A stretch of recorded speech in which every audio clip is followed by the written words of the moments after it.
গোলাঘাটৰ আধাৰ সত্ৰত বিগত বৰ্ষসমূহৰ দৰে এইবাৰো ৪৪তম দিবানৈশ টেনিছ বল ক্ৰিকেট প্ৰতিযোগিতাখনি আৰম্ভ হৈছে।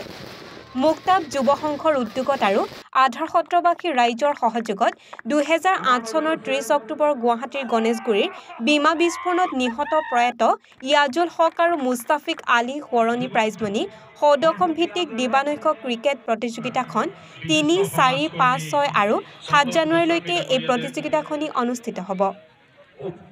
যোৱা নিশা এই প্ৰতিযোগিতাখন আনুষ্ঠানিকভাৱে উদ্বোধন কৰে গোলাঘাটৰ বিশিষ্ট চিকিৎসক ৰূপম দুৱৰাই।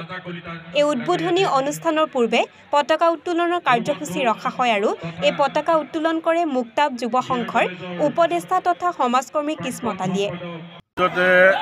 আপোনাৰ এই চেনেলৰ জৰিয়তে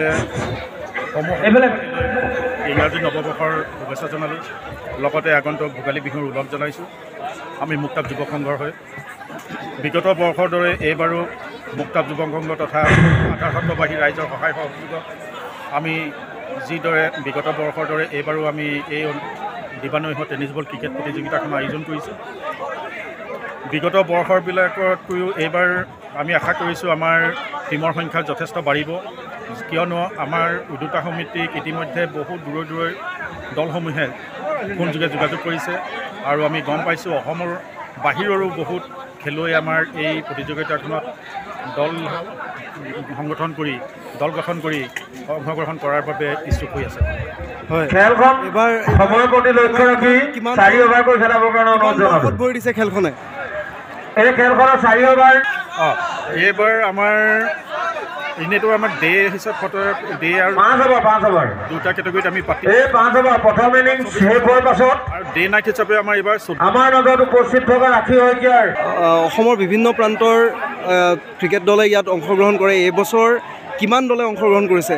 বৰ্তমানলৈকে আমাৰ এতিয়া অংশগ্ৰহণ হৈ গ'ল 70 অধিকেই হৈ গৈছে। 17টা দলৰ অধিক অংশগ্ৰহণ হৈ গ'ল। ৰাইজৰ সহায় সহযোগিতা কেনেকুৱা? যথেষ্ট ৰাইজে সহায় কৰে, ৰাইজৰ সহযোগিতা আছে আমাৰ। আৰু বিশেষকৈ এই প্ৰতিযোগিতাখন আচলতে গোলাঘাটৰ ভিতৰত মিনি IPL বুলিও নামাকৰণ কৰা হয়, বহুতে আখ্যা দিব বিচাৰে। কেনেকুৱা লাগে তেতিয়া? বহুত ভাল লাগে, ফূৰ্তি লাগে, নিজকে অলপ ভাল লাগে। আৰু এটা বিষয় আছে যে আমাৰ বিশেষকৈ আধাৰ সত্ৰৰ অঞ্চলৰ প্ৰত্যেকজন যুৱক সক্ৰিয় আৰু লগতে সংস্কৃতিবান, আৰু সেই বস্তুটো আপোনালোকে কেনেকুৱা ধৰণে ক'ব বিচাৰে? আমাৰ ল'ৰাখিনি যথেষ্ট আমাৰ গোটেই সৰুৰ পৰা ডাঙৰ গোটেই ল'ৰাখিনিয়ে আমাক যথেষ্ট সহায় কৰে, সহযোগিতা থাকে। ৰাতি হওক বা দিন হওক যথেষ্ট কষ্ট কৰে, কষ্ট কৰি সকলো সহযোগিতা আগবঢ়ায়। ভাল লাগে, কষ্ট দিন আগবঢ়াই দিয়ে। আধাৰ সত্ৰ মুক্তাব যুৱ সংঘৰ উদ্যোগত ক্ৰীড়া প্ৰতিযোগিতাখনৰ আপুনি এজন জ্যেষ্ঠ ব্যক্তি হিচাপে জড়িত আছে, আপুনি কি ক'ব এই প্ৰতিযোগিতাখনৰ বিষয়ে কি ক'ব? সৰ্বপ্ৰথমে আপোনালোকৰ চেনেলৰ জৰিয়তে সদৌ অসমবাসীলৈ নতুন বছৰ শুভেচ্ছা জ্ঞাপন কৰিছোঁ। লগতে আগন্তুক ভোগালী বিহুৰ ওলগ জনাইছোঁ মুক্তাব যুৱ সংঘৰ তৰফৰ পৰা। আজি মুক্তাব যুৱ সংঘই বৰ্তমানলৈকে আজি ডেটলৈকে ডে নাইট হিচাপে 14 বছৰ, ডে হিচাপে 10 বছৰ, সৰ্বমুঠ 24 বছৰত আমি ভৰি দিছোঁ। এই 24টা বছৰত সম্পূৰ্ণ সহযোগিতা আমাৰ হেনচোৱা পঞ্চায়তবাসী ৰাইজৰ সহযোগ